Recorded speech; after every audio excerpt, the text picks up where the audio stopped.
Ethan Walker froze in the kitchen doorway when he saw the 4 plates. 4. His twin girls had set one for a mother 3 summers in the ground. He didn't speak. He walked straight to his desk and wrote the hardest advertisement of his life. 7 days later, he stood on the station platform and told the woman who had answered it, "You won't last a week here," while his 7-year-old clung to her skirts. If you love stories where broken men learn grace arrives in small packages, subscribe now, stay with me to the very end, and drop your city in the comments, so I know how far this story has traveled tonight. Ethan Walker hadn't cried since he buried Sarah. 3 summers had passed, and the grief had gotten smaller and tighter and easier to carry, the way a man learns to carry a bullet in his shoulder because digging it out would cost more than keeping it. Until that Tuesday morning. He walked into the kitchen before the sun had even cleared the ridge, and he stopped cold. 4 plates on the table. 4. His daughters stood side by side at the edge of the bench, like they were waiting for Sunday preaching. Lily spoke first. Lily always did. "Mornin', Papa." "Mornin'." "We set the table." "I see that." Rose was watching him. Rose always watched him the way a deer watches a stranger across a meadow, quiet, careful, older than her 7 years ought to have made her. "Papa?" "Yes, Rose. There's 4 plates." "I know, honey." "You gonna ask about it?" Ethan drew a breath that didn't fill him up the way a breath ought to. He hung his hat on the peg slower than he needed to. "I reckon I don't have to ask Rose. You're fixin' to tell me." Lily jumped in 7 years of her practically humming. "It's for Mama." Ethan didn't answer. "We thought—" Lily looked at her sister for backup. "We thought maybe if we leave it out long enough she'll come. Like if she could just see we've been waitin', she'd know to come home." "Lily. We even made her a biscuit, a little one, so she wouldn't be hungry when she got here." "Lily, honey." Rose stepped closer. Her voice was smaller than Lily's, and it landed on Ethan's chest like a hand pressing down on a wound. "Or maybe God just forgot where we live, Papa?" Ethan's jaw went hard enough to crack a tooth. He didn't trust his voice. He reached out and laid his big weathered hand on Rose's head because words were a thing he had run clean out of 3 summers back and hadn't been resupplied since. "Eat your breakfast." "Papa." "Eat, both of you, now." He turned before they could see what was in his face. He walked past the table, past the 4th plate, past the little biscuit made for a woman who had been 3 summers dead, and he sat down at the scratched desk by the window, and he took up a pencil that had held rope and rifle and coffin nails, but had not held a pencil in a long, long time. He wrote it the way a man confesses. Widowed rancher seeks wife. New Mexico Territory. No promises of comfort. Only honest work, hard land, and 2 little girls who deserve better than silence. He read it once. He did not read it twice. He folded the paper before he could take it back. Behind him, Lily whispered loud enough for the whole territory to hear, "Papa's writin' a letter." Rose whispered back, "I know what he's writin'." Ethan did not turn around. "Yeah." The reply came 11 days later. A woman named Abigail Hayes, out of St. Louis, had read the notice. She was prepared to travel inside of 2 weeks. She asked for the station name and the date. She did not ask about his looks. She did not ask about his money. She did not ask about his temper, which Ethan took as either a mercy or a warning, and he was too worn out to bet which. He wrote back Lamy Station, 10th of July. I'll be the one looking tired. He didn't sign it with anything warmer. He didn't know how to anymore. The morning of the 10th, the summer heat clamped down over the territory like a lid on a pot, and Ethan drove into Lamy with Lily and Rose bouncing on the bench beside him, both of them scrubbed within an inch of their lives, both in the only Sunday dresses they owned. Lily had not stopped talking since Socorro. "Papa, what's her name again?" "Abigail." "Abigail. That's a pretty name." "Reckon it is." "Is she pretty?" "I don't know, Lily." "You don't know?" "No." Rose cut in, quiet as always. "You never asked." "I never asked." "Why not, Papa?" Ethan kept his eyes on the road. Because a pretty face don't get a calf born in a thunderstorm, Rose. A pretty face don't sit up with a sick child. I asked for a wife. I didn't ask for a picture. Rose chewed on that for a long moment. Papa. Yes, honey. Mama was pretty. Ethan's hands tightened on the reins. Yes, she was. And she carried water. Yes, she did. So maybe a pretty face can do those things. Ethan looked down at her. 7 years old. 7. And she had already put him in a corner he couldn't ride out of. Hush now, Rose. Lily laughed. Rose got you, Papa. Both of you hush. We're pulling in. No, the train from the east was already there. Passengers were stepping down with that dazed, overshaken look long rail travel puts on a person. Ethan's eyes swept the platform. He saw a minister and his wife. He saw 2 drummers with sample cases. He saw a family he didn't recognize fighting over a trunk. And then he saw her. And he knew before she even turned her head that this was going to be a problem. She was small. That was the first thing that struck him. Not frail, exactly slight in a way that put him in mind of church windows and piano benches, not cattle and rope burns. Dark traveling dress cut for a city street, not a New Mexico sun. Clean gloves. Clean hat. 1 small leather case a man could lift with 2 fingers. And composed. That was the part that struck him worst. Not nervous, not searching, not frightened. Standing there with her hands folded in front of her and her shoulders straight like she'd stepped out of a photograph instead of off a 1,200-mile train. Ethan looked at her, and may the Lord forgive him. His first thought was, this was a mistake. Lily didn't wait for permission. Lily never waited for permission. She leapt off the wagon bench with a yelp of, Papa, that has to be her, and she tore across the platform with her Sunday boots clattering, and before Abigail Hayes had set her case down, Lily had thrown both arms around her waist and buried her face in the dark traveling dress like she had been waiting her whole 7 years to do exactly that.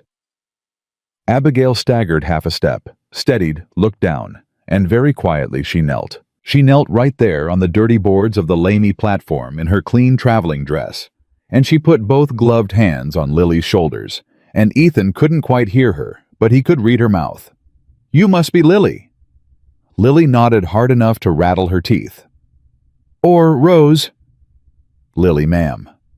Lily, I am so glad to meet you, Lily. Rose hadn't moved.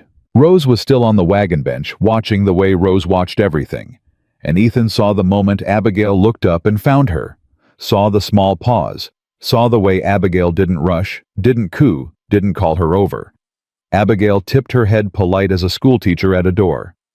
And you must be Rose. Yes, ma'am. I hope we'll be friends, Rose. We'll see, ma'am. Ethan almost laughed. He didn't because he'd forgotten how. But the muscle memory was still in him somewhere. He stepped down off of the wagon, pulled his hat low, walked over to the woman kneeling on his daughter like a stone in a creek the water had to part around. Miss Hayes. She stood, smooth, no wobble. She was a full head shorter than him. Mr. Walker. Ethan. Abigail.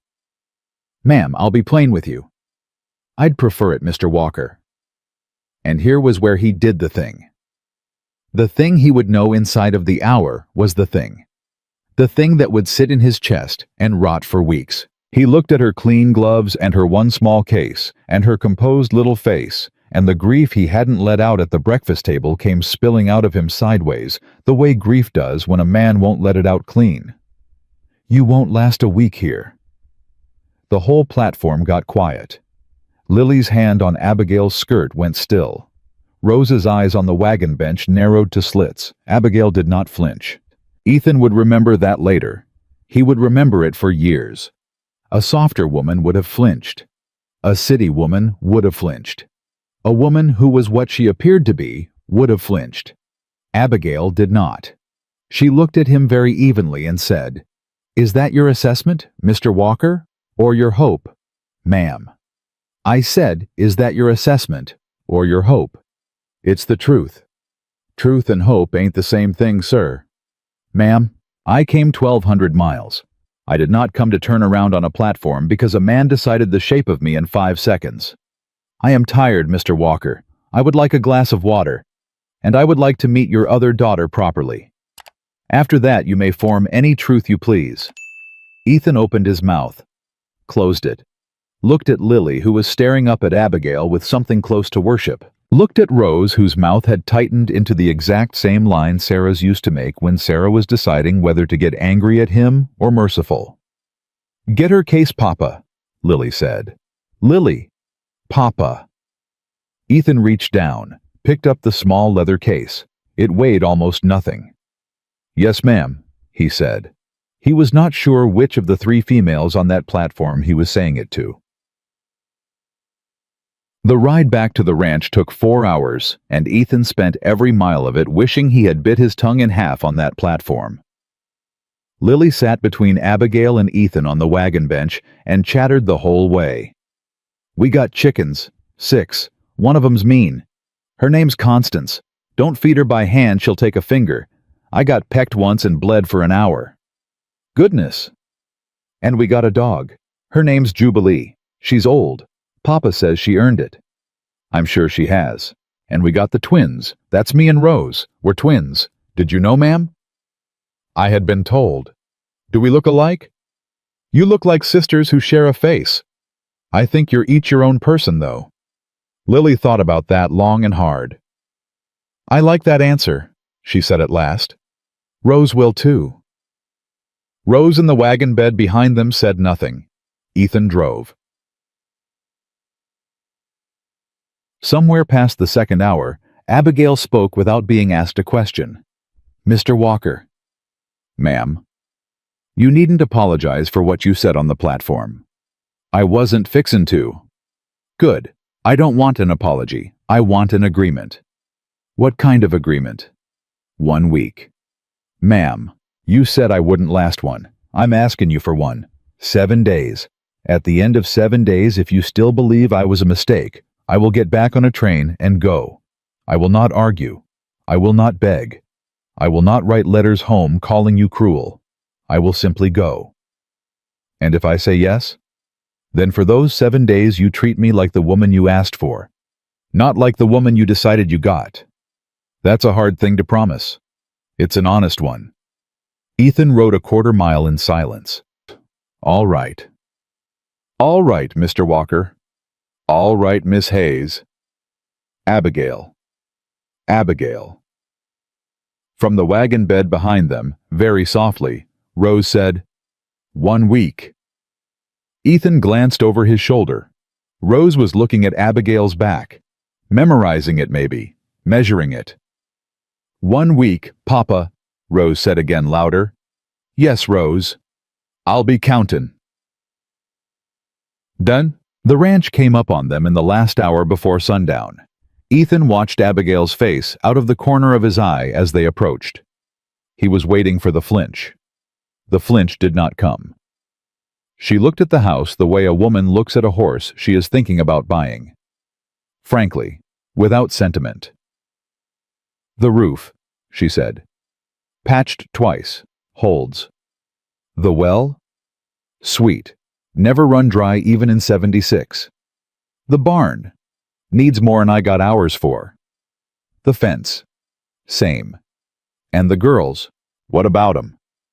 Have they been prayed over lately, Mr. Walker?" Ethan's hands went very still on the reins. "I don't take your meanin', ma'am. I mean, has a woman knelt by their bedside and told them they were loved and asked heaven to keep 'em? Not in 3 summers, no.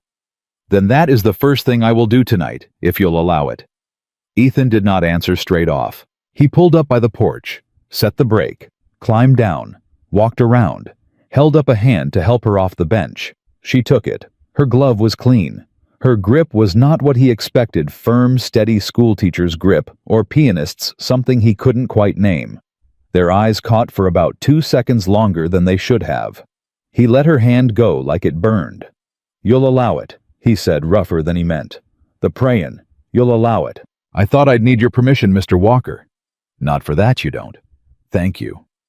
Lily was already charging up the porch steps, hollering for Jubilee. Rose followed slower, and stopped once on the bottom step to look back at the two of them standing there by the wagon. Rose said not quite loud, "Papa."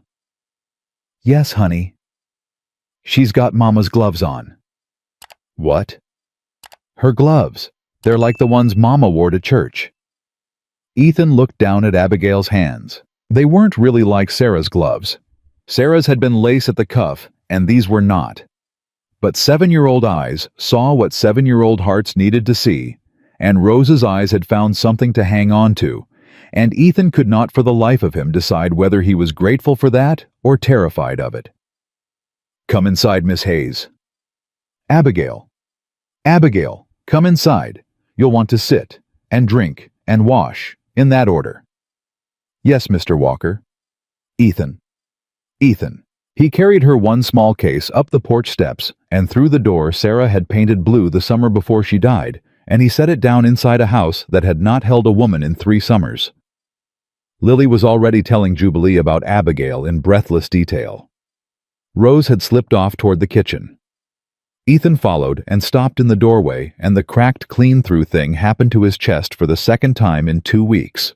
Rose had taken down the 4th plate. She had taken it down and washed it, and set it at the head of the table opposite Ethan's own chair. She had set it for Abigail. Rose did not look at him. She didn't have to. She said, quiet as a prayer, quiet as a verdict, quiet as the knell of a bell a man cannot unhear. 7 days, Papa. We'll see. The first morning Abigail burned the biscuits. She didn't apologize for it. She scraped the black off with a knife and set them down in front of Ethan like they were the finest thing in the territory. "Mr. Walker." "Ethan. Ethan, your biscuits." "These are burnt, ma'am." "I am aware." "You ain't gonna apologize." "I will apologize the day I burn them a second time. Today, I am learning the stove." Lily picked hers up like it was gold. "I like 'em crunchy, Papa." Rose picked hers up slower, turned it over, set it down. "It's burnt, Lily." Rose. "Well, it is." Ethan looked between his daughters, looked at the woman standing at the stove with her sleeves pushed up past her small wrists, and he did something he had not done in 3 summers at his own breakfast table. He bit into a burnt biscuit. He chewed it. He swallowed it. "Pass the butter, Lily." "Yes, Papa." Abigail's back was to him, but Ethan saw her shoulders loosen half an inch, and he knew she had heard the verdict in the chewing. That was morning 1. By noon of morning 2, she had been thrown off a horse. It was a sorrel mare named Penny Gentle as Creek Water for anyone who knew her, and Abigail had done exactly one thing wrong. She had stepped up on the offside because she did not know the rule yet. Penny had sidestepped Abigail, had come down in the dirt on her shoulder, and Ethan had come running from the barn expecting to find her crying. She wasn't crying. She was sitting in the dust with her hat in her lap inspecting her torn sleeve. "Ma'am." "Ethan. You hurt." "My pride is." "Your shoulder. Attached, I believe." He crouched down beside her. Didn't touch her. Didn't offer a hand yet. "You step up on the wrong side, a horse'll do that." "I know it now." "You know it forever now, ma'am." "Abigail." "Abigail." She let him help her up, brushed her skirt, looked at Penny, who was standing 3 feet off looking guilty in the way only horses can. "Penny." "Ma'am." "I mean the horse Ethan." "Oh." "Penny. I'll do better." The horse flicked an ear. Ethan turned away before his face could do the thing it was trying to do, which was smile. He had not given his face permission to smile in 3 summers, and it was not about to get permission today from a woman talking to a horse. That was morning 2. By morning 3, the ranch hand had opened his mouth. His name was Briggs. Ethan had hired him the previous spring because he was cheap and he could rope, and Ethan had been meaning to fire him for 4 months because he was lazy and he talked.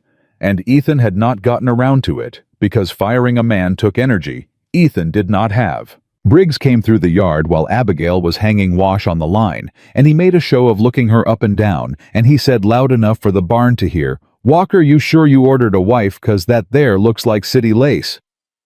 Ethan straightened up from the wagon wheel he was greasing. "Briggs." No offense, boss. I'm just saying. You send off to St. Louis, you get St. Louis. Briggs. What? Before Ethan could get the firing out of his mouth, Abigail had already put down the wet shirt in her hands and walked over, drying her fingers on her apron, calm as a Sunday morning. Mr. Briggs, is it? Yes, ma'am. Mr. Briggs, a question. Shoot. How many summers have you been on this ranch? 1.5, ma'am. Have you patched the south barn wall? That ain't my... Have you patched the south barn wall, Mr. Briggs? No, ma'am. Have you greased the wagon axle that Mr. Walker is greasing at this moment? No, ma'am. Have you risen before 5 a.m. a single day this week? I don't. A yes or a no will do, Mr. Briggs. No, ma'am. Then I will accept your opinion of my lace, Mr. Briggs, the day you have earned the right to an opinion about anything on this ranch at all. Until then, I will thank you to keep your mouth shut and your hands moving. The yard went quiet enough to hear the chickens. Briggs's face went red, then purple, then the color of a man who has been told something true he wasn't fixing to hear. He looked at Ethan for rescue. Ethan wiped his hands on a rag slow. Briggs. Boss. The lady asked you a question. She asked me several. She's waiting on the answers. Yes, ma'am. I'll keep my mouth shut, ma'am. Thank you, Mr. Briggs.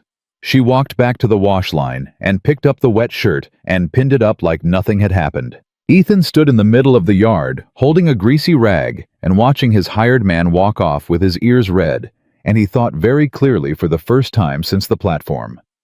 She ain't what I thought she was. Morning 3. That afternoon, Lily split her palm open on a barbed wire snag, chasing a chicken she had no business chasing, and she came running to the house screaming the particular scream of a child who has never seen that much of her own blood before, and Ethan was 2 pastures away when it happened. Abigail was at the kitchen door when Lily hit the porch. Papa, Papa, Papa. Lily, Lily, look at me, honey. I'm bleedin'. I see it. Give me your hand. Papa. Papa's in the far pasture, Lily. Papa is coming. Right now, Papa is coming. Give me your hand. Lily, screaming, gave her the hand. Abigail sat down on the porch step and pulled the child into her lap, and she did not coo, and she did not lie, and she did not say it's not so bad because it was bad. The cut ran from the base of Lily's thumb, clean across her palm, and was bleeding enough to have soaked her sleeve. And Abigail said instead, in a voice that Ethan would later describe as the voice his own mother used the night his father died, Lily. Yes, ma'am. This is going to hurt for a while, and then it is going to stop, and you are going to be all right. Are you listening to me, honey? Yes, ma'am. Say it back. It's gonna hurt, and then it'll stop. And I'm gonna be all right. That's right. Now, I am going to press this cloth down on your hand, and I need you to breathe. You breathe with me. In, out, in, out. Rose had come to the doorway. Rose was watching. Rose, honey. The clean rag in the top drawer, please. Yes, ma'am. And the whiskey bottle above the stove. Yes, ma'am. Ethan came up the porch steps 2 minutes later, blowing like a horse run too hard, and he found his screaming daughter no longer screaming, sitting in Abigail's lap, with her hand wrapped tight in white cloth, sniffling, and Abigail looking up at him with dirt on her skirt, and a drop of Lily's blood on her collar, and not one hair out of place. She's all right. Abigail. 3 inches long, not deep. Whiskey on it wrapped tight. She'll want tendon twice a day. She did not lose enough to worry over. Abigail. She was very brave, Ethan. He stood there, breathing. Thank you, ma'am. Abigail. Abigail. Rose in the doorway said nothing, but Rose was looking at Abigail the way Rose looked at weather, calculating, revising, updating. That night, Ethan did not sleep. He lay on his back in the room that had been his and Sarah's, and he stared at the ceiling, and he thought about the woman in the guest room down the hall, and he thought about the way she had held his daughter, and the way she had not flinched at Briggs, and the way she had sat in the dirt after the horse threw her, and talked to the horse by name, and he thought I told her she wouldn't last a week, and it's been 4 days, and she has not broken anything except biscuits. He got up. He walked down the hall in his socks. He meant to get a glass of water. That was what he told himself. The lamp was still burning in the front room. Abigail was at the table. She had a paper spread in front of her. A large one, yellowed, folded twice. She was leaning over it with her hair down and a pencil in her hand, and she was not reading it the way a woman reads a letter from her sister. She was reading it the way a surveyor reads a claim. Ethan stopped in the doorway. Miss Hayes. She did not jump. She did not startle. She lifted her head calm as still water and met his eye. Ethan. What are you doing? Looking at a map. At this hour. At this hour, yes. What map? A map of this territory, Ethan. Where'd you come by that? I brought it. From St. Louis. From St. Louis. Ma'am. Abigail. Abigail. A schoolteacher don't travel with survey maps. She set the pencil down. She did not answer straight off. Behind Ethan, a small voice said, I told you, Papa. Ethan turned. Rose was standing in the hallway in her nightdress, barefoot, her hair in the sleep braid Abigail had put it in before bed. Rose, honey. I told you, Papa. Schoolteachers don't study roads like soldiers. Rose, go to bed. Papa. Bed, Rose. Now. Rose looked once at Abigail. Abigail looked back. Something passed between them that Ethan was not party to, and he did not like it one bit. And Rose turned around and walked back down the hall on her small bare feet without another word. Ethan closed the door behind her. He came to the table. He sat down across from Abigail in his socks, and he said low, Start talking. Ethan, you told me you were a schoolteacher's daughter. I was. Was. Yes. That map ain't a schoolteacher's map, Abigail. No, it isn't. Then whose is it? My father's. And your father was. She took a breath. She folded her hands on the table like a woman about to tell the truth in court. My father worked in the Territorial Land Office in St. Louis, Ethan. He kept survey records. He kept rail correspondence. He kept notes on every claim that crossed his desk for 18 years. And he died last November. And when he died, certain men came to our house asking for certain papers. What men? The men who had paid him toward the end to lose certain papers. The men who found when he died that he had not lost them after all. He had copied them, and he had kept them. Where? In a trunk. In our attic. Under a floorboard beneath a chest of winter quilts. And you? I took them out. I brought some of them with me. I left the rest with a cousin in Illinois. Abigail. Yes. Am I understanding you right? I believe you are. You come 1,200 miles on my letter. Yes. To marry me. Yes. To marry me and bring that map into my house. Ethan. Into a house with my daughters in it. Ethan. He was on his feet. He didn't remember standing. His hand was flat on the table an inch from the map, and he was breathing like a bull, and Abigail had not moved. I ought to put you on a train tomorrow. You ought to hear me out first. Give me one reason. Because the men who wanted my father's papers are not in St. Louis, Ethan. They are here. They are in this territory.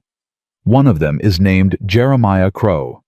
And Jeremiah Crow has already written you a letter.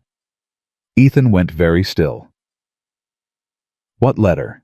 The one that came 2 weeks before you wrote your notice. The one about the railroad possibly rerouting. The one promising protection to ranchers who sell now and suggesting that those who refuse may lose everything later. How? I read it, Ethan, this afternoon, on your desk. You read my mail. I read a letter that was already open, sittin' in plain sight, and I read it because I know his handwriting, and I know his phrases, and I know what he is doing to you, because he did it to 7 families in Missouri before I left. Ethan sat back down, slow. The way a man sits down when his knees have stopped asking permission of his head. Say that again. He is not offering you a sale, Ethan. He is opening a file on you. The letter is the first page of the file. When you do not respond, the second page comes. When you do not respond to the second, the third comes, and the third page is not a letter. It is a man, or three men, or a fire. A fire. A fire, Ethan. On your feedstock, or your south fencing. Something small enough to be called an accident, and large enough to be called a warning. Ethan put his hand over his mouth. He sat like that for a long time. Abigail. Yes. Why did you answer my notice? Because I needed to disappear, Ethan. And because a widowed rancher with two little girls 1,200 miles from St. Louis was the furthest thing from a St. Louis parlor I could find in a newspaper. And because I am telling you the rest of the truth now, and you may throw me out if you wish. I did not choose your notice only because it was far. I chose it because the return address put you inside the corridor Crow has been buying up for 4 years. I knew your land was on his map before you did. I came here already knowing your name was on a list. The room was so quiet, Ethan could hear the lamp flame working. You used me. I married you. Or I came to. That is not the same as using you, Ethan. You came here for your own reasons. I came here for my reasons, and I stayed here today for yours. I treated your daughter's hand because I love your daughter's hand, Ethan. And I have known her 4 days. I shut Briggs's mouth because I love your peace. I am at this table at 1 in the morning because I love this map, and I love what this map means for your water. And I am trying to figure out how to save it before Crow makes his next move. Abigail. You told me on that platform I would not last a week. I remember. It's been 4 days, Ethan. I have lasted 4 days. Give me the other 3 and let me show you what I can do. Ethan stared at her across the table, at her small hands, at the yellowed map, at the pencil marks she had been putting down the way a general puts them down before a battle. He opened his mouth to speak. A fist pounded on the front door. Both of their heads turned. It was past 1 in the morning. Nobody in the territory knocked on a rancher's door at past 1 in the morning unless somebody was dying or somebody was meant to. The fist pounded again. A voice on the other side of the door, a voice Ethan did not know, called out calm and friendly as a neighbor. Mr. Walker, open up, sir. I've got a letter for you from Mr. Crow. He asked me to deliver it personal. Abigail's eyes met Ethan's across the table. Her hand slid very quietly across the wood and covered his. Her fingers were steady. His were not. Ethan's hand moved before his head did.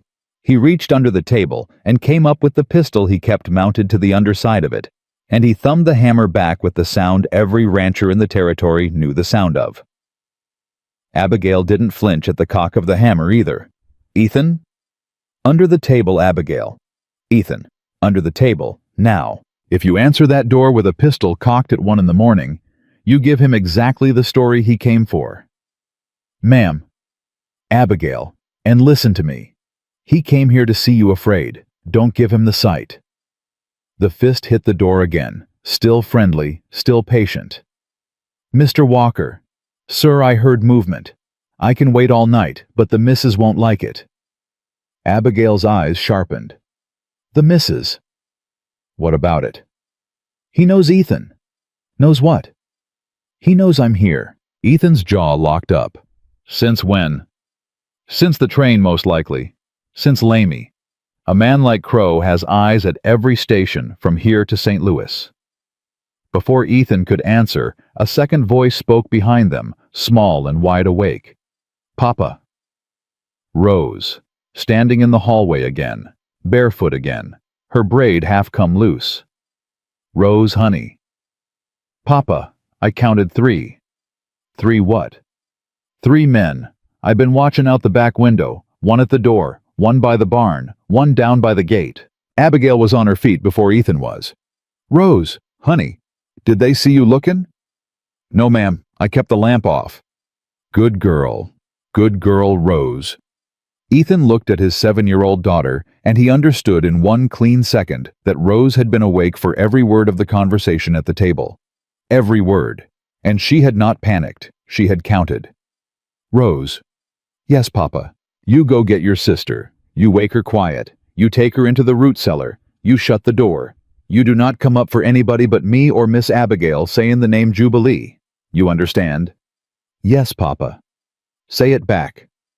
Nobody but you or Miss Abigail saying the name Jubilee. Go. Rose went, barefoot, silent.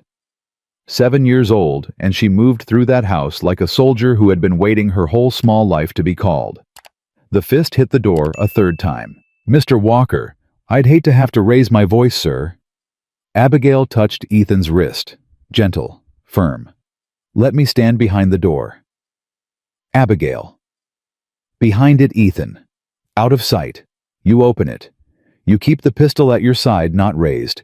You let him see a tired rancher, not a cornered one. I'll be listening. And if he comes in? He won't. Not yet. He came to leave a letter and see your face. He's not spending bullets at 1 a.m. on a first visit. You sure of that? I've watched him do it 7 times, Ethan. I'm sure. He nodded once. Hard. Eased the hammer down. Lowered the pistol to his side. He opened the door. The man on the porch wasn't big. That was the first thing struck Ethan wrong about him. A big man at a door at 1 a.m., a rancher could understand. This one was narrow, clean-shaven, wearing a town hat, smiling like a banker. Mr. Walker? Who's asking? Name's Doyle. I work for Mr. Crow. It's 1 in the morning, Mr. Doyle. Yes, sir, it is. Mr. Crow's business don't keep business hours, though, sir. He asked me to see this into your hand personal. An envelope. Cream-colored, sealed with wax. Ethan didn't reach for it. Leave it on the porch. Sir Mr. Crow was particular. Porch Mr. Doyle. Doyle smiled wider. Of course, sir. And Mr. Walker. What? Mr. Crow asked me to pass on his regards. He said to tell you he was awful sorry to hear about Mrs. Walker 3 summers back. Terrible thing, a young mother. Ethan's hand tightened on the pistol he wasn't raising. Mr. Doyle. Yes, sir. Get off my porch. Of course, sir. He also said to tell you he heard about the girls. Lily and Rose, is it pretty names? He said to tell you he hopes they grow up with everything they need. Which in this territory, Mr. Walker, is water, ain't it? Behind the door, Abigail's breath stopped. Ethan's face did a thing Ethan's face had not done in 3 summers. He did not shout. He did not raise the pistol.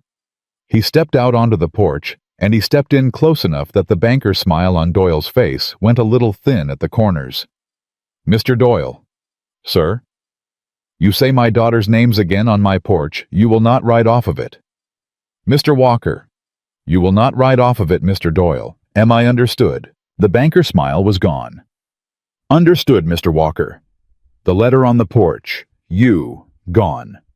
Doyle tipped his hat, set the envelope down, walked off the porch slow and not back the way he'd come from toward the barn first, then the gate gathering the other 2 shapes Ethan couldn't quite see, and Ethan stood on his porch with a cocked-down pistol in his hand until the sound of 3 horses was a full minute gone. Then he came inside, shut the door, bolted it, leaned against it. Abigail stepped out from behind it. Ethan. He didn't answer.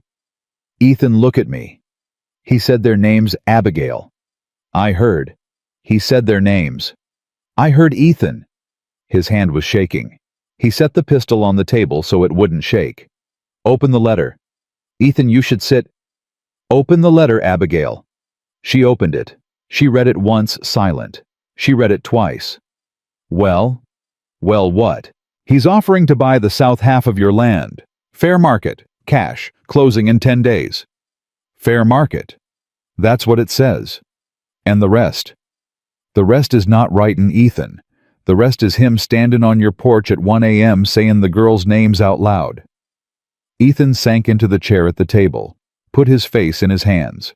From the direction of the root cellar, a small voice called up through the floorboards. Papa, can we come out? Ethan lifted his head.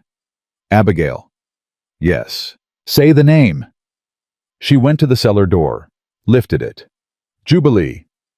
2 small heads came up the ladder. Lily first, Rose behind. Lily flew straight into Ethan's lap.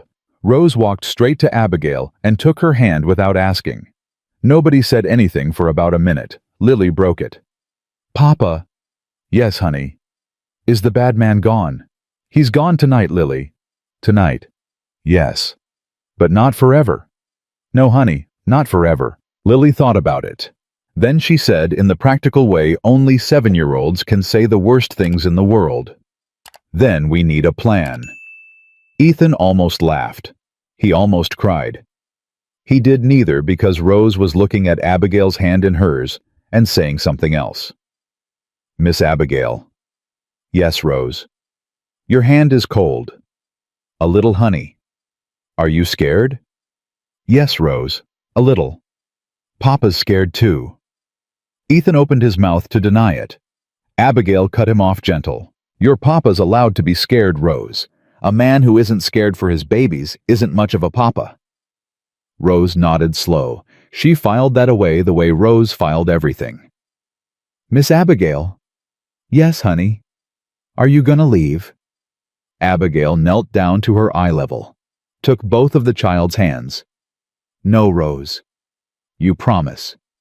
I promise. Even if Papa tells you to. Ethan's head came up at that. Abigail did not look away from Rose. Even then, Rose. Good. Rose climbed up into the chair beside Ethan's. Lily was already falling asleep on Ethan's shoulder. Abigail went to the stove and set the coffee on because it was 1:15 in the morning and nobody in that kitchen was going back to bed tonight. Ethan watched her move. The small, sure hands, the straight back. The map still spread on the table at his elbow with her pencil marks on it. Abigail. Yes. Tell me about Crow. All of it. All of it. She set the coffee pot down. She came to the table. She sat across from him with the lamp between them and the twins on either side of Ethan, and she started at the beginning. Her father had worked the St. Louis land office for 18 years. The last 4 years, a consortium of cattle brokers had begun paying certain clerks to lose certain papers, specifically any paper that recorded water rights, along the proposed Southern Rail Corridor across New Mexico territory. The railroad was not in fact going to reroute. The railroad had never planned to reroute. But if ranchers along the corridor could be convinced the reroute was coming, and convinced their water access was about to become worthless, they would sell for pennies to the men who already knew the real route. Jeremiah Crow was the man on the ground in New Mexico territory doing the convincing. Abigail's father had played along for 3 years. In the 4th year, he had started keeping copies. In the 5th year, he had died of what the doctor called a bad heart, and Abigail called a convenient one. They came to our house the day after the funeral, Ethan. They, 3 men, very polite, very insistent. They said my father had left certain company papers in his personal effects and they would like to collect them. And I told them the only papers I had were my father's sermons. Your father was a preacher. My father was not a preacher, Ethan. I said it because I wanted them to know I was lying. I wanted them to know that I knew exactly what they were there for. Abigail. I needed them to think twice about coming back. Did they? They came back twice. Once through a window, once through a kitchen door. The 3rd time I was already on a train west, with a map under my corset and an advertisement in my hand. Rose very quietly said, Miss Abigail. Yes, honey. You're brave. I was scared, Rose. Brave means scared and still going. Abigail looked up at Ethan over the top of Rose's head, and her eyes were wet, and she did not look away from him. Yes, Rose, I reckon it does. Ethan sat back in his chair. He had never in his life felt so many things in one body at one time. He felt betrayed. He felt protective. He felt furious at Crow. He felt furious at himself for how he had spoken to her on the platform. He felt a thing underneath all of it he did not want to name, and did not have the energy to deny either. Abigail. Yes. 2 questions. Ask. 1. Why did you not tell me on day 1? Because on day 1 you told me I wouldn't last a week, Ethan. A woman who's being hunted does not hand her map to a man who's already decided she's leaving. That's fair? 2. The map. What about it? It shows what? Abigail turned the map around on the table so he could see. It shows every ranch in the corridor. It shows the real rail route, which is north of us by 6 miles and has been in the company books for 2 years. It shows every water source. And it shows which ranches Crow has bought, which ones he started on, and which ones he hasn't touched yet. Which one am I? You are one he started on 3 weeks ago, Ethan. And the ones he's already bought. 7. 7 in this valley. 7. Who? She turned the map and read off 7 names. Ethan knew 4 of them. 2 were men he had drunk with. 1 was a widow Sarah had sat with at church. All 7 had sold inside the last 6 months. Ethan ran a hand down his face. My God, Abigail. I know. They sold for pennies because they thought their water was about to go dry. Yes. And it wasn't. No. My God. Lily was fully asleep on his shoulder now, breathing slow. Ethan held her a little tighter. Abigail. Yes. What does Crow think you have? He thinks I have copies of my father's originals. Do you? Some. The rest are with my cousin in Illinois. That was on purpose. If anything happens to me, the rest walk into a federal office in Chicago the next morning. You told him that? I told the man who came through my kitchen door, yes. And he did not come back through the kitchen door, Ethan. He is not stupid. But he did not stop either. He sent a man west to find me, and the man west found me, and now the man west knows your daughter's names. Ethan closed his eyes. What do we do? We. That's what I said, Abigail. Ethan, are you hearing yourself? I'm hearing myself, Abigail. An hour ago, you were fixin' to put me on a train. An hour ago was an hour ago. Ethan, he said my daughter's name's on my porch, Abigail. He said my dead wife's name on my porch. That man made a choice tonight, and now I'm making one. What do we do? She looked at him a long moment. Then she reached across the table and laid her small hand flat over his. First, we don't sleep tonight. Agreed. Second, tomorrow, we ride to the Pearson place. Pearson sold 2 months ago. Pearson sold under a lie. Pearson will ride with us when he hears the truth. Third, I need to know who on this ranch you trust. I trust myself. I trust my girls. I trust you. That's 3, Ethan, and one of them's 7, and one of them's 7, and one of them is me. That's not enough. My foreman, Hollis, he's been with me 9 years. All right. Hollis. What about Briggs? What about him? He heard Crow's name yet? Not from me. Has he heard it from anyone? Ethan opened his mouth to say no. He shut it. Abigail. Yes. Briggs took a ride into town 3 days before that letter from Crow showed up on my desk. He said he was buying nails. He came back with no nails. The kitchen went quiet. Ethan. I know. Ethan, he was on this ranch when Doyle came tonight. I know, Abigail. He saw where the root cellar door is. I know. He saw the lamp burning in this kitchen at 1 a.m. Abigail, I know. Rose spoke up small from the chair beside him. Papa. Yes, Rose. Mr. Briggs is bad. What makes you say that, honey? Last week he was by the barn, and a man I didn't know came up and they talked. And Mr. Briggs said a name. What name, Rose? Crow. He said Crow. I was in the loft. They didn't know I was up there. Abigail's hand on Ethan's tightened until it hurt. Ethan looked down at his 7-year-old daughter, and he understood for the second time that night that Rose Walker had been doing his work for him for some time now, and he had not noticed. Rose. Yes, Papa. Why didn't you tell me? I didn't know if it was a bad name, Papa. I was gonna wait and see. You were gonna wait and see. Yes, Papa. Rose. Papa, you never listen when I say things anymore. Not since Mama. Ethan's throat closed. Abigail was looking at him across the table. Her eyes were wet. Her hand was still on his. Rose, honey. Yes, ma'am. I'll listen. Every word. Startin' now. And your papa will listen. Won't you, Ethan? Yes. Yes, I will. I'll listen, Rose. I swear to you I'll listen. Rose nodded once. She leaned her small head against Ethan's arm. Outside, somewhere past the barn, a horse whinnied. Ethan's head came up. Abigail. I heard it. That ain't one of mine. I know, Ethan. He got up, lifted Lily gently onto the chair, picked up the pistol. Abigail, take the girls, back in the cellar, now. Ethan, now Abigail. She went.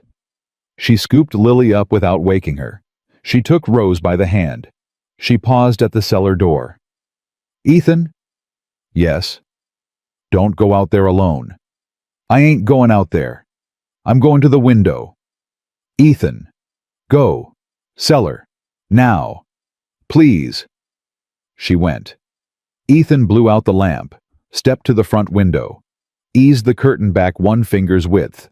The moon was low, but it was enough. 3 horses. Again. Not at the door this time. Back by the south fencing. And a light.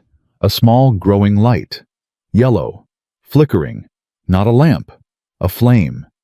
Ethan's whole chest went cold. No. He was at the door in 3 strides. He unbolted it.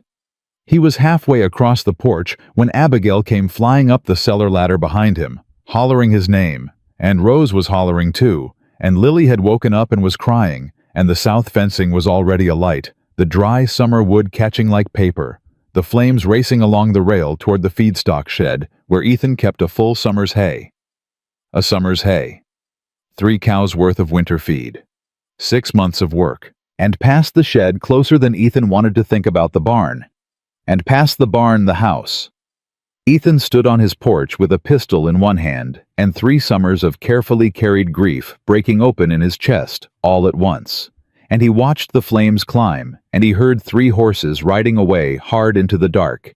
And behind him, Abigail said, clear and level and close to his ear, Ethan, the well. Buckets, now. The girls stay in the house. I'm with you. He turned. She was already tying her hair back. She had her sleeves pushed up to the elbow. She was not asking permission.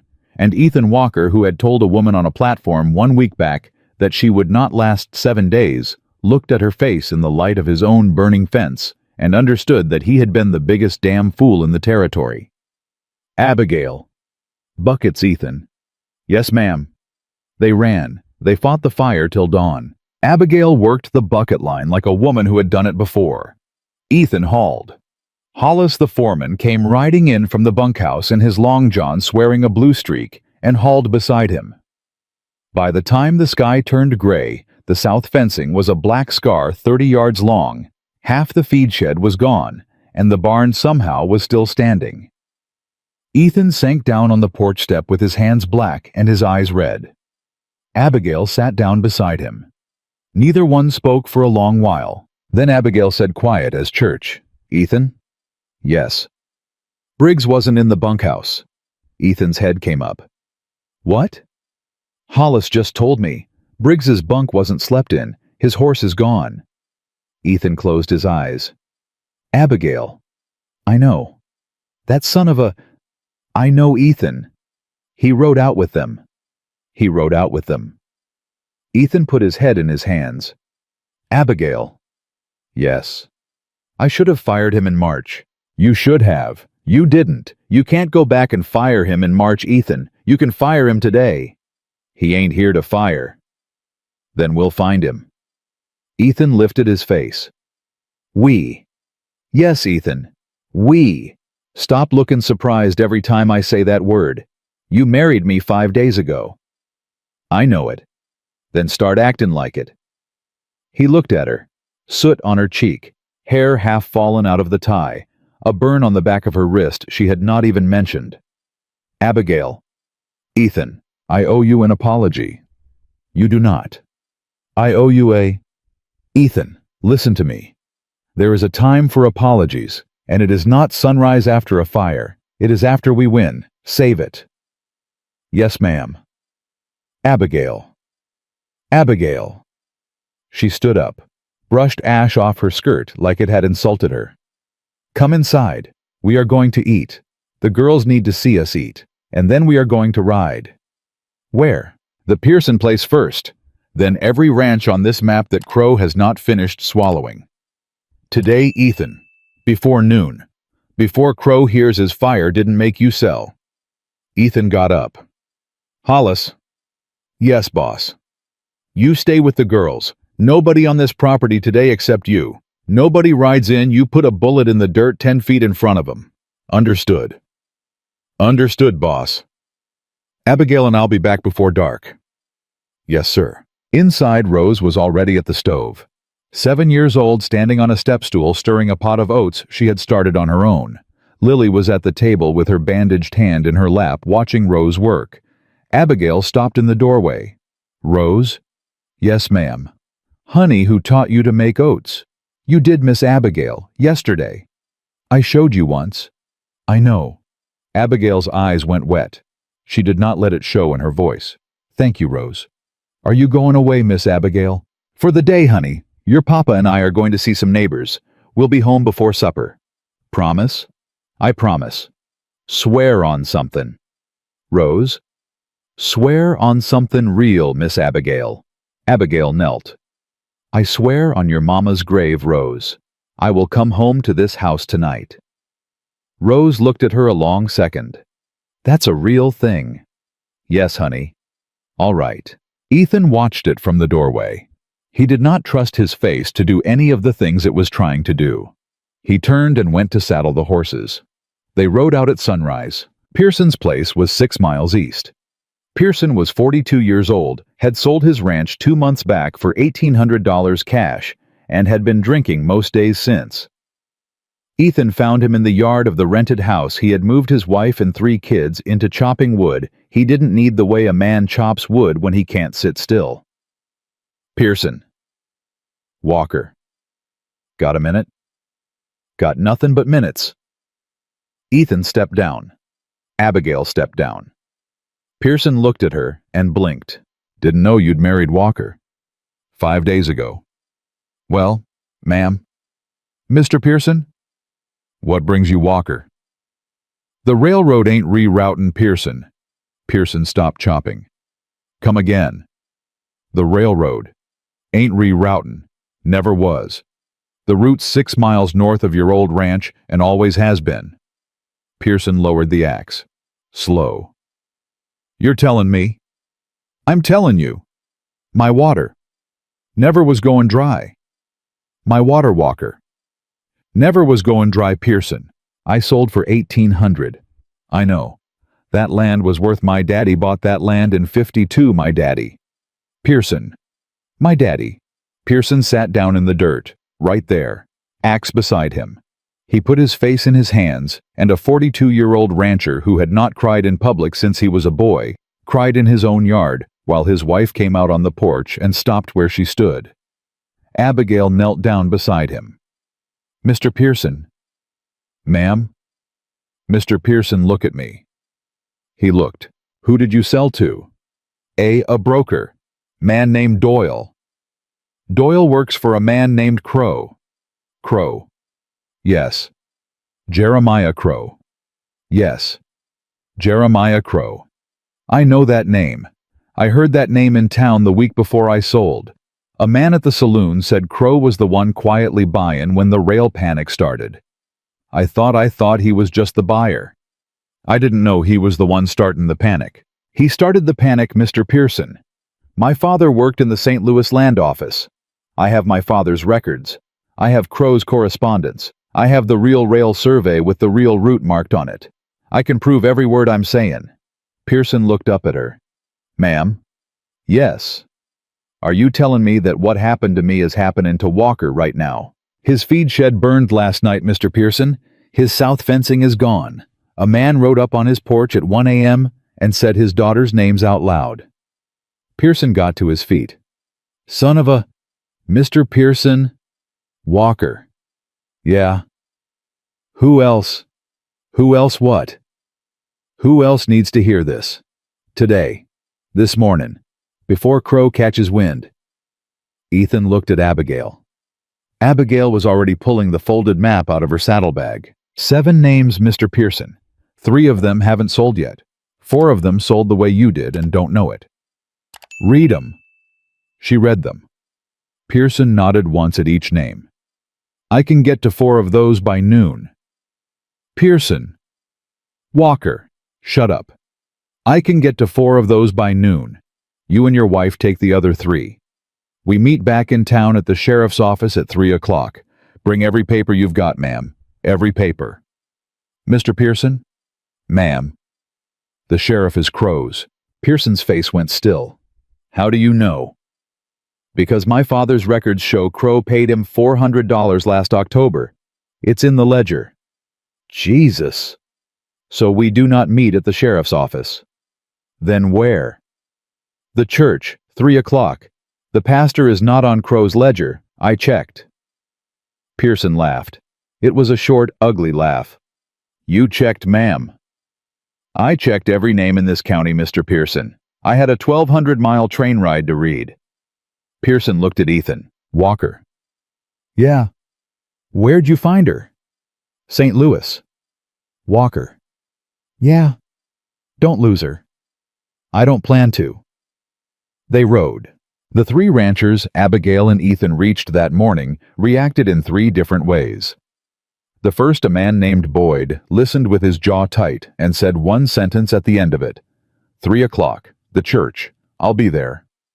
The second, a widow named Mrs. Carney, heard it and sat down on her own porch and said, My husband died waitin' on that rail line to come through. He died waitin' on it. Ma'am, you tell me where to stand. The third, a man named Hallam, listened and then looked at Abigail for a long time and said, Who are you exactly that you have the nerve to ride up here and tell me this? Abigail met his eye.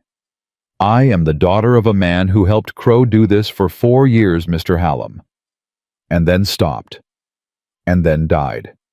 And I am the woman who crossed 1,200 miles with his records because I could not live with them in my hands and do nothing. Hallam held her eye another long second.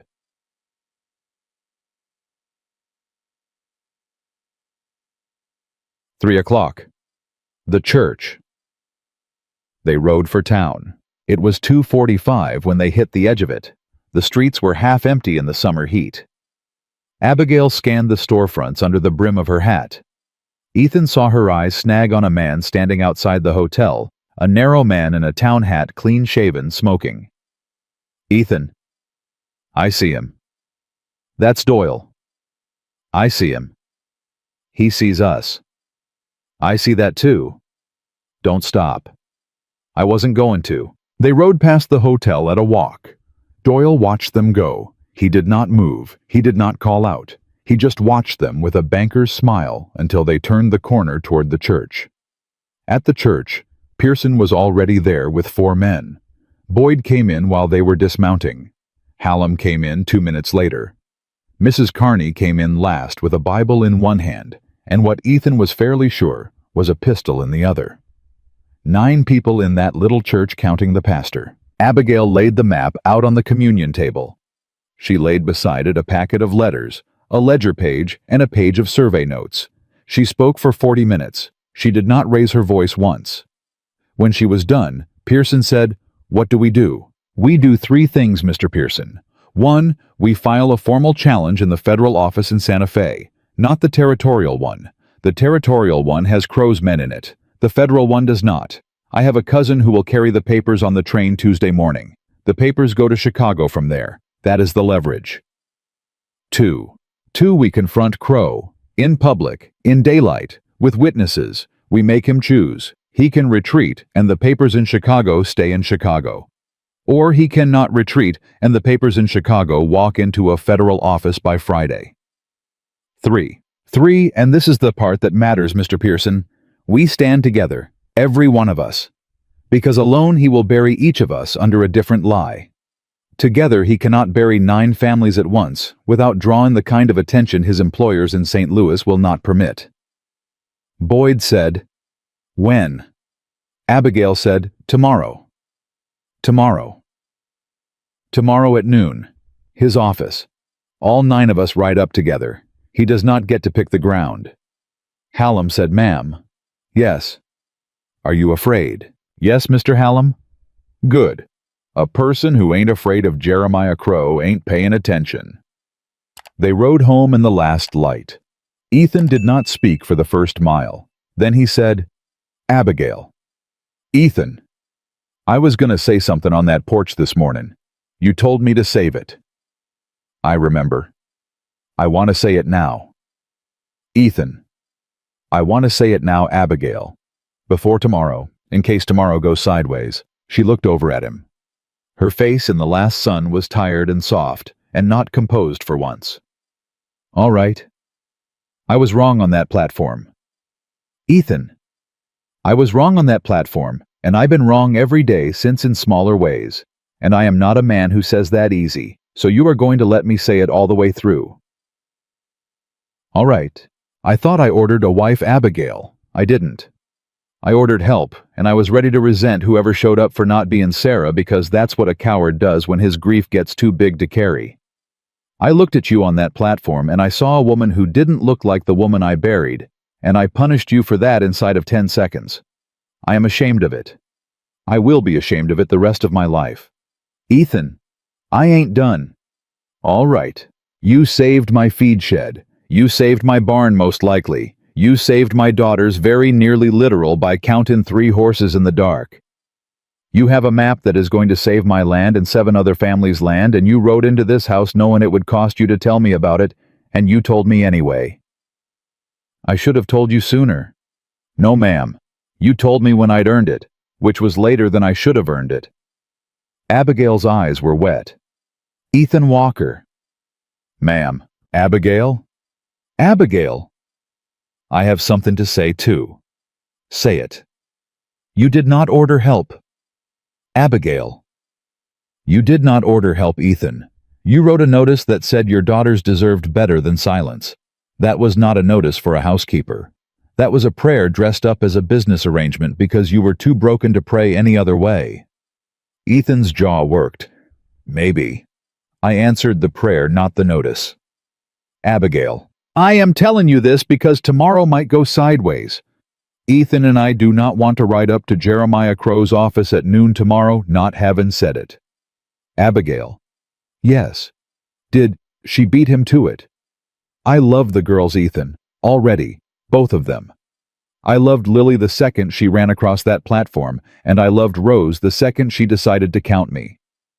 And you, Ethan Walker, I am working on. Don't rush me." He laughed. He actually laughed. A short, cracked, rusted-out laugh from a throat that had not laughed in 3 summers. "Yes, ma'am." "Abigail. Abigail." They rode in silence the rest of the way, and it was the kind of silence that fills up a wagon bench instead of emptying it. At the ranch, Hollis was on the porch with a rifle across his knees and both twins asleep on either side of him like puppies. Rose woke first, saw them, scrambled to her feet, ran to Abigail before Abigail was even fully down from the horse. "You came back." "I told you I would, Rose." "You swore." "Yes, honey." "On Mama's grave." "Yes, honey." Rose pressed her face into Abigail's skirt and stayed there. Lily woke up, saw them, yelped, ran at Ethan, and crashed into his legs. "Papa, Papa, Papa." "I'm here, honey. Don't go no more." "Once more, Lily, tomorrow, and then we'll see." "Papa, I'll be home for supper tomorrow, honey. That's a promise." Lily looked up at him, then at Abigail. "You both coming back?" "Both of us, honey." "Swear." "Both of us swear, honey." At the supper table, Ethan said grace for the first time in 3 summers. It was a short grace, 4 sentences. But Rose watched him say it with her eyes wide enough to count, and when he said amen, she said amen back, and so did Lily, and so did Abigail, and Ethan thought, not for the first time that day, and not for the last, I did not know what I was ordering. After the girls were asleep, Abigail came back down the stairs. She found Ethan at the table with the pistol in pieces on a rag in front of him, cleaning it the way he cleaned it before work. That mattered. "Ethan." "Yeah." "One more thing." What? Crow will have men at that office tomorrow. I figured. More than 9 of us. I figured that too. Ethan. Yeah. If it goes bad? Abigail. If it goes bad tomorrow, you ride home to those girls. You do not wait for me. You ride home. You do not turn around. You do not come back for me. You get on your horse and you go. Abigail. Swear to me, Ethan, on Sarah's grave. If I go down tomorrow, you go home.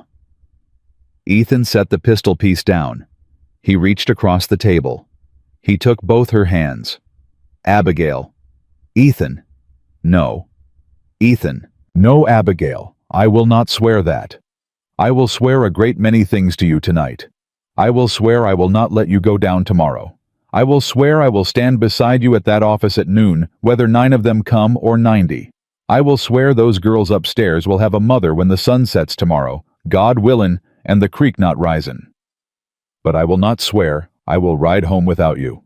I will not make that promise, and you will not ask me to again. Are we clear? Her face broke. She did not cry. She just broke very quietly, and then put herself back together, the way she had put herself back together at the platform, and after the horse, and after the fire.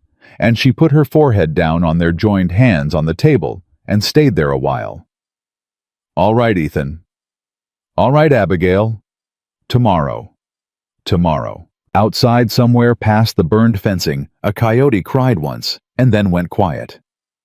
Inside, the lamp burned low on a table that had 1 week back held 4 plates for a family of 3. Tonight, it held 2 cups of coffee for 2 people who had decided at last to be a family of 4. They rode into town at 11:45. 9 riders. Abigail and Ethan at the front. Pearson on Ethan's right. Boyd on Abigail's left. Hallam behind them. Mrs. Carney between Hallam and her oldest boy, who was 16 and carrying his father's rifle. 2 more ranchers Pearson had swept up at dawn flanked the rear. Nobody talked. Nobody needed to. Crow's office sat on the north end of town, 2 stories of whitewashed lumber, with a brass sign and a hitching post for 6. 9 horses meant 3 of them would not be tied. That was fine. That was in fact part of the point. Abigail spoke once on the last stretch of road. Ethan? Yeah. You let me talk first. Abigail? You let me talk first. I do not want him answering to a rancher he can dismiss. I want him answering to the daughter of the man who kept his ledgers. Yes, ma'am. And Ethan. Yeah. Keep your hand on that pistol, but do not draw it unless he draws first. You draw first, he owns the story. Understood. They pulled up in front of the office. Doyle was on the porch. He did not look surprised. Mrs. Walker. Mr. Doyle. Mr. Crow is expecting you. Is he? He watched you ride in, ma'am. It's a small town. It is. He would prefer you come in alone. I expect he would. Abigail stepped down. Pearson stepped down. Boyd stepped down. Hallam stepped down. Mrs. Carney stepped down. Her boy stepped down. The 2 other ranchers stepped down. Ethan stepped down last. Doyle's banker smile slipped half an inch. Ma'am, Mr. Crow said alone. Mr. Doyle, you tell Mr. Crow that if he wanted to do business with 1 widow at a time, he should not have built a fence around 7 ranches. He built the fence. He gets the crowd. Doyle's smile was entirely gone now. I'll tell him. You do that. Doyle went inside. A minute passed. 2. Abigail did not move. Neither did any of the 9. The door opened. Jeremiah Crow stepped out onto his own porch. He was not what Ethan had pictured. Not a big man, not a loud one. Late 50s silver at the temple's clean collar, a waistcoat that had cost more than most of the horses on the street.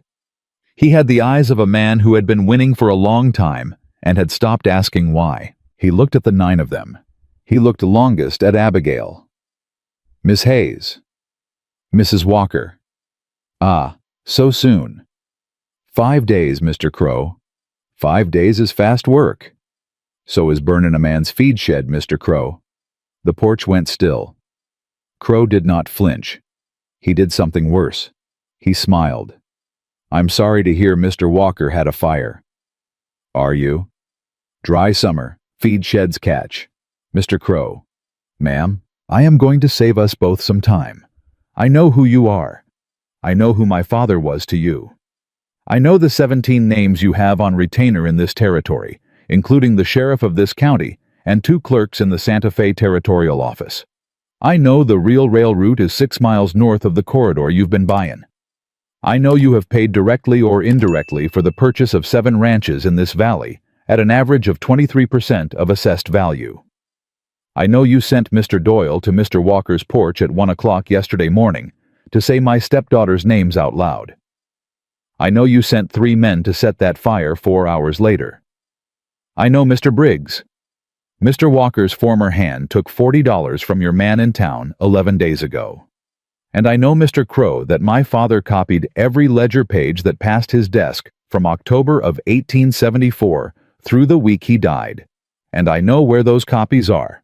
And I know that 1 telegram from me, sent from the office of this town to an address in Illinois, places the originals in a federal office in Chicago by Friday. The porch was so quiet, a fly landed on the brass sign, and everyone heard it. Crow's smile did not change. His eyes did. Mrs. Walker, Mr. Crow, you are a very well-informed woman. I was raised by the man you were paying.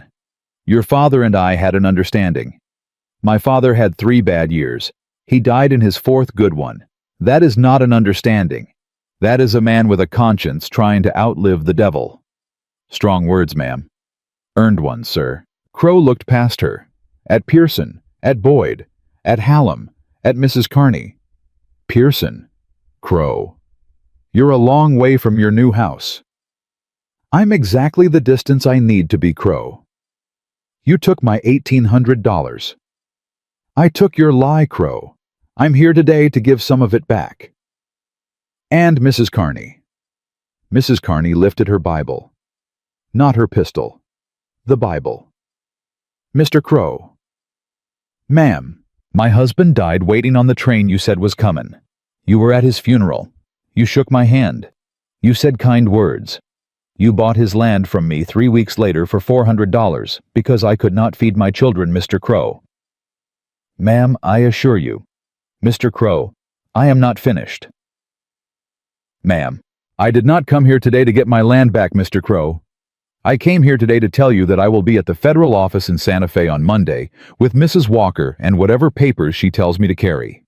And I will swear on this Bible, Mr. Crow, in any courtroom between here and Chicago, what you did to my husband before the dirt settled on him. I will swear it as long as I have breath. Do you understand me, Mr. Crow? Yes, ma'am. Good. Crow looked then at Ethan. It was the first time he had. Mr. Walker. Crow. Your wife is remarkable. She is. Is this the sum of your position? The sum of our position, Crow, is this. Abigail sends a telegram today. The telegram says one of 2 things.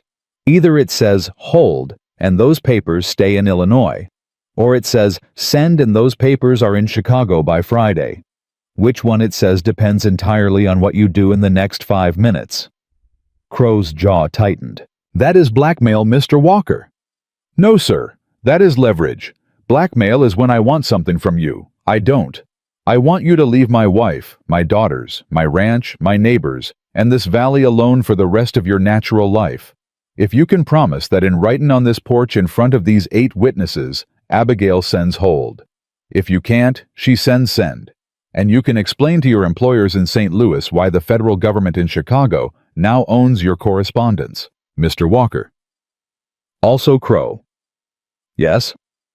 You will refund Mr. Pearson the difference between $1,800 and the assessed value of his land. Walker. You will refund Mrs. Carney the same on her land. You will refund the other 5 families on this map. You will not take their land back because they have rebuilt elsewhere, and that is not the issue. The issue is the money you stole from them by lying.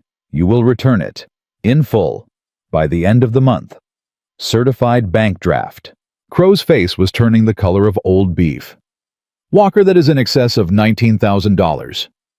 Then I expect you'll need to move fast, sir. You cannot... Crow. It was Abigail. Her voice had dropped. It was not loud. It did not need to be. Mr. Crow, look at me. He looked. You can pay $19,000, Mr. Crow. Or you can lose everything you built in this territory in St. Louis and in Missouri over the last 11 years. You do not get a third option, and you have about 40 seconds left to choose. Doyle on the porch behind Crow shifted his weight toward his coat. Ethan's hand dropped to his pistol without leaving his side. Mrs. Carney's boy raised his rifle 2 inches. Hallam cocked his. Mr. Doyle? Yes, sir. Do not. Yes, sir. Doyle's hand came back to his side. Slow. Empty. Crow closed his eyes. When he opened them, he was a different man. Smaller. Older. A man who had spent 40 years being the most powerful person in every room he walked into, and was for the first time in a long time, not. Doyle. Sir. Fetch the ledger from my desk. Sir. Fetch the ledger, Doyle. Doyle went inside. Crow looked at Abigail. Your father was a better man than me, Mrs. Walker. I know it, Mr. Crow. He talked about you. I'm aware. He said you were smarter than him. He was being kind. No, ma'am, he wasn't. Doyle came back with the ledger. Crow took it without looking at him. He set it on the porch rail. He took a pen from his waistcoat. He wrote in a hand that shook only a little, a list of 7 names, $7 amounts, and a date by which each would be paid. He signed it. He handed it to Abigail. Abigail read it twice. This is acceptable, Mr. Crow. Ma'am, there is one more thing. Of course there is. You will write on a separate page a statement acknowledging that the railroad was never rerouting, that the claims you made to these families regarding the rail corridor were false, that you are aware of the falsehood. You will sign it. You will date it. We will keep it. We will never publish it unless you give us reason to. It is our insurance policy. Mrs. Walker. Mr. Crow, you have 30 seconds. He wrote it. He signed it. He dated it. He handed it to her. Abigail folded both papers. She tucked them inside the front of her dress. Mr. Crow. Ma'am. My husband's ranch is no longer on your map. Do we understand each other? We do, ma'am. Mr. Doyle is no longer welcome on my porch regardless of the hour. Do we understand each other? We do, ma'am. My stepdaughter's names do not pass your lips or the lips of any man in your employ ever again. Do we understand each other? Crow hesitated on that one. It was the only place he hesitated. We do, ma'am. Good day, Mr. Crow. Good day, Mrs. Walker. She turned. She walked down the porch steps. The 9 of them mounted. They rode out of town at a walk together in formation as one body, and Jeremiah Crow stood on his own porch and watched them go, and did not speak and did not wave. A block down Pearson broke first. He threw his hat in the air and let out a yell that scared a pigeon off a roof, and Mrs. Carney laughed so hard she cried, and the youngest rancher in the back started singing a hymn off-key, and Abigail rode silent at the front of the column, with her hand on the papers in the front of her dress, and her eyes wet and her mouth set. Ethan rode next to her. Abigail! Ethan! You didn't need me on that porch. I needed you more than you know, Ethan. How? Because I have been in too many rooms alone in my life, Ethan Walker. Today was the first one I was not. He did not answer. He did not need to.